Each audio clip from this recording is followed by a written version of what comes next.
আসসালামু আলাইকুম। কেমন আছেন সবাই? নিশ্চয়ই ভালো আছেন। আমিও আপনাদের দোয়ায় অনেক ভালো আছি। আজ থাকছে আপনাদের জন্য অত্যন্ত গুরুত্বপূর্ণ আরও একটি আপডেট নিউজ। তো আপডেট নিউজটি কি সেটা জানতে হলে পুরো ভিডিওটা জুড়ে দেখুন। আপনারা এই মুহূর্তে দেখছেন NTRC and education update channel. আমি আছি মোহাম্মদ ফিরোজ কবির, সহকারী শিক্ষক। তো চলুন শুরু করা যাক আজকে যে গুরুত্বপূর্ণ আপডেট নিউজটি আছে সেটি নিয়ে কথা বলা যাক। ষষ্ঠ নিয়োগ সুপারিশের জন্য বিজ্ঞপ্তি 2025। দেশের বেসরকারি শিক্ষা প্রতিষ্ঠানসমূহের স্কুল, কলেজ, মাদ্রাসা, কারিগরি ও ব্যবসায় ব্যবস্থাপনা প্রবেশ পর্যায়ে নিম্নবর্ণিত শিক্ষা প্রতিষ্ঠানসমূহের শূন্যপদ পূরণের লক্ষ্যে শিক্ষক পদে নিবন্ধন সনদধারী প্রার্থীদের নিকট থেকে নিম্নলিখিত শর্তে অনলাইন আবেদন আহ্বান করা যাচ্ছে।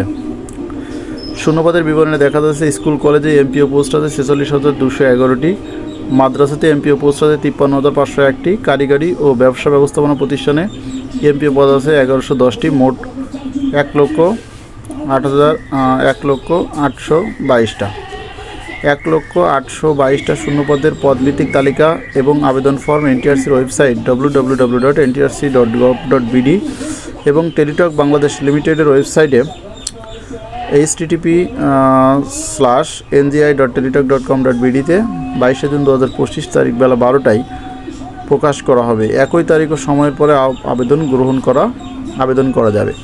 আবেদনকারীর যোগ্যতা: সংশ্লিষ্ট বিষয়, পদ ও প্রতিষ্ঠানের ধরন অনুযায়ী নিবন্ধন সনদধারী হতে হবে। এনটিআরসি কর্তৃক প্রকাশিত সম্মিলিত মেধা তালিকায় অন্তর্ভুক্ত এবং বেসরকারি শিক্ষক নিবন্ধন পরীক্ষা গ্রহণ প্রত্যয়ন বিধিমালা 2006 সংশোধিত 2015 এর বিধি 10 এর 1 মোতাবেক বৈধ নিবন্ধন সনদধারী হতে হবে।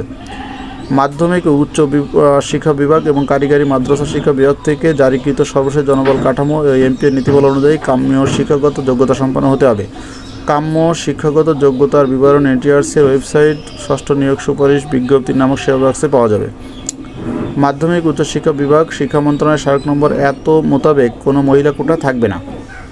শিক্ষা মন্ত্রণালয়ের মাধ্যমিক ও উচ্চশিক্ষা বিভাগ এবং কারিগরি মাদ্রাসা শিক্ষা বিভাগ থেকে জারিকৃত সর্বশেষ জনবল কাঠামো এমপিএর নীতিমালা অনুযায়ী প্রার্থীকে আবশ্যিকভাবে কেবলমাত্র তার শিক্ষক নিবন্ধন সনদে উল্লেখিত বিষয় সংশ্লিষ্ট পদ ও শিক্ষা প্রতিষ্ঠানে আবেদন করতে পারবে।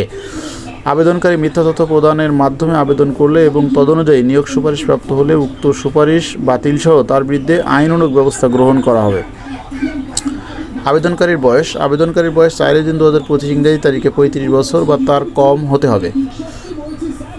শিক্ষক নিবন্ধন সনদের মেয়াদ নিবন্ধন পরীক্ষার চূড়ান্ত ফলাফল প্রকাশের তারিখ থেকে 3 বছরের মধ্যে হতে হবে। প্রত্যেক আবেদনকারী ভিন্ন ভিন্ন নিবন্ধন পরীক্ষায় অর্জিত একাধিক নিবন্ধন সনদপ্রাপ্ত হলেও একই পর্যায়ে একটিমাত্র সনদ দিয়ে আবেদন করতে পারবেন। একজন প্রার্থী শূন্যপদের তালিকা থেকে তার সর্বোচ্চ 40টি শিক্ষা প্রতিষ্ঠান চয়েস দিতে পারবেন। উক্ত চয়েস প্রদানের ক্ষেত্রে কোনো প্রার্থী যদি চয়েস বহির্ভূত কোনো প্রতিষ্ঠানে চাকরি করতে ইচ্ছুক হয় তাহলে ইয়েস অপশানটিতে টিক মার্ক দিবেন এবং যদি এখানে যদি তিনি ওই 40টার বাইরে যে চাকরি করতে না চান তাহলে নো অপশানটি সিলেক্ট করতে হবে।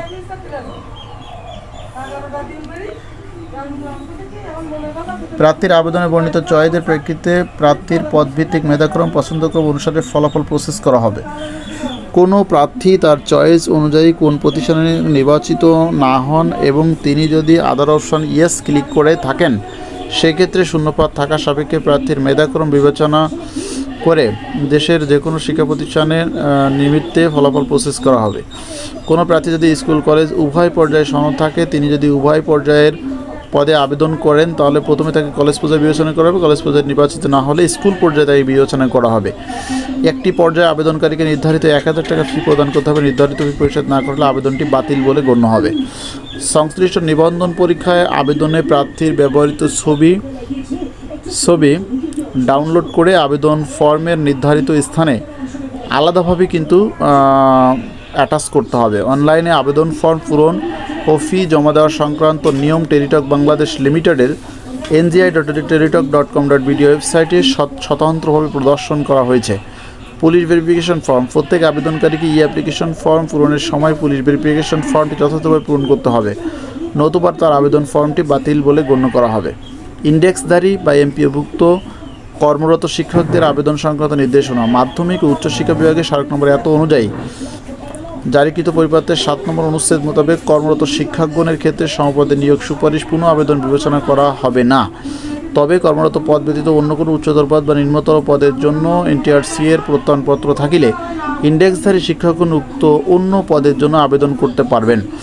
বেসরকারি শিক্ষা প্রতিষ্ঠান, স্কুল, কলেজ, জনবল কাঠামো এমপি নীতিমালা 2021 অবশিষ্ট ঘ এর 24 নম্বর ক্রমিক অনুযায়ী বালিকা বিদ্যালয় ও মহিলা কলেজ সহকারী শিক্ষক শারীরিক শিক্ষা পদে শুধুমাত্র মহিলা প্রার্থীরাই আবেদন যোগ্য হবেন। প্রার্থী মিথ্যা তথ্য দিয়ে এই ধরনের প্রতিষ্ঠানে আবেদন করে নিয়োগ সুপারিশ প্রাপ্ত হলে তার নিয়োগ সুপারিশ বাতিল বলে গণ্য করা হবে। বেসরকারি শিক্ষা প্রতিষ্ঠান, স্কুল, কলেজ, জনবল কাঠামো ও এমপি নীতিমালা 2021 পরিশিষ্ট ঘ এর 21 নম্বর ক্রমিক অনুযায়ী সহকারী শিক্ষক ধর্ম ও নৈতিক শিক্ষা পদে চাকুরি প্রত্যাশী আবেদনকারীকে অবশ্যই সে ধর্মের অনুসারী হতে হবে। মিথ্যা তথ্য দিয়ে আবেদন করে নিয়োগ সুপারিশ প্রাপ্ত হলে নিয়োগ সুপারিশ বাতিল বলে গণ্য হবে। আবেদন ফর্ম পূরণের সময় প্রার্থীকে তার নিজস্ব মোবাইল নম্বর এবং সচল ইমেইল অ্যাড্রেস ব্যবহার করতে হবে। আবেদন ফর্মটি পূরণের ক্ষেত্রে যথেষ্ট সতর্কতা অবলম্বন করতে হবে। ফর্ম পূরণ শেষে একবার আবেদন সাবমিট করা হয়ে গেলে কোনোভাবেই সংশোধনের সুযোগ থাকবে না। সকল আবেদনকারী নির্ধারিত ফি পরিশোধের সাপেক্ষে অনলাইনে সফলভাবে আবেদন পেশ করার পর আবেদনকারীকে স্ব উদ্যোগে দাখিলকৃত আবেদনের একটি প্রিন্ট কপি সংরক্ষণ করিতে হইবে।